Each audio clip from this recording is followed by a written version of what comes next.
نبی صلی الله علیه وسلم ویل ابو بکر فی الجنه وعمر فی الجنه وعثمان فی الجنه وعلي فی الجنه وطلحه فی الجنه وزبير بن عوام في الجنة وعبد الرحمن بن عوف في الجنة وسعد بن أبي وقاص في الجنة. اتم نمبر نبی صلی الله علیه وسلم د سعد نوم واغستو او داغین رستو بیا نبی علیہ السلام و ابو عبیده فی الجنة وسعید بن زید فی الجنة. لس کسان دیتا 10 مبشره بالجنت وی چې نبی علیہ الصلوۃ والسلام په نوم باندې یاد کړي، په نوم باندې چې دا به جنتیان. نبی علیہ الصلوۃ والسلام په خپل ژوند کې د صحابه کرامو د ډیرو صحابه کرامو یې نمونه غستې دي، یا داوی اوصاف بیان کړی دي، یا داوی بعض اعمال ذکر کړی دي چې دا د اوصاف والا او دا د اعمال والا جنتیان دي.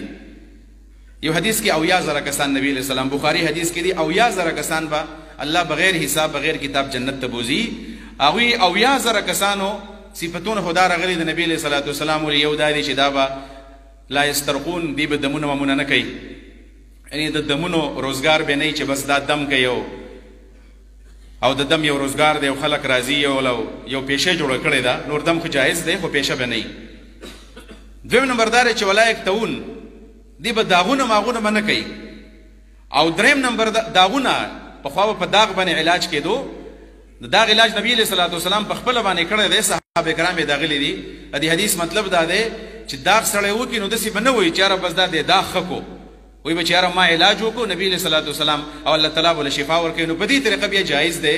خو که تش داغ لګول لکه بعضې خلکو که ستاسو خیالي په دې فیسبوک باندې د هغوی ایډز راځي اشتهارات او وایي چې پهلې آئیے پهلې پایې، او که تاسو راله یو دې ډاکټر ته مخامخ شو نو ډېر خلک ټیک شوي دي، تاسو به خامخا ښه کېږي، دا شرک یا ګناه ده. یا د بعضې عاملانو په دې دیوالونو باندې لیکلی دی چې د هرې مسلې حل په دې دم تعویز کړی دلته راځئ، دا حرام دي. نبی علیہ الصلوۃ والسلام دغه یادوي. او څلورم نمبر نبی علیہ الصلوۃ والسلام صفت یادوي چې وعلى ربهم یتوکلون، چې په الله باندې مضبوط توکلي.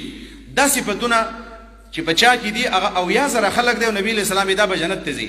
وی په دې ټیم کې عکاشه رضی الله عنه پاسېدو، عکاشه بن محسن فزاری رضی الله عنه پاسېدو، ویل یا رسول الله صلی الله علیه وسلم د الله نه سوال وکړه چې ما په دې خلکو کې داخل کړي.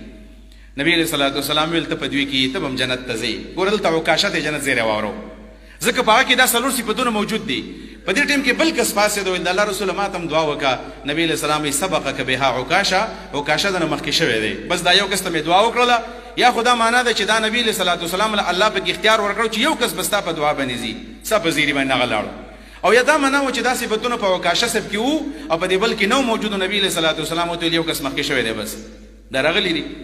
د دې سره سره د حضرت بلال رضی الله عنه هغه ته نبی علیہ السلام ویلو چې کله راغی د معراج د شپې نه، ویل بلال ویل چې کله جنت ته لاړم، جنت ته چې ننوتلم نو ستا د خپو کشارې ما د ځان نه مخکې محسوس کړو، ته څه عمل کوې؟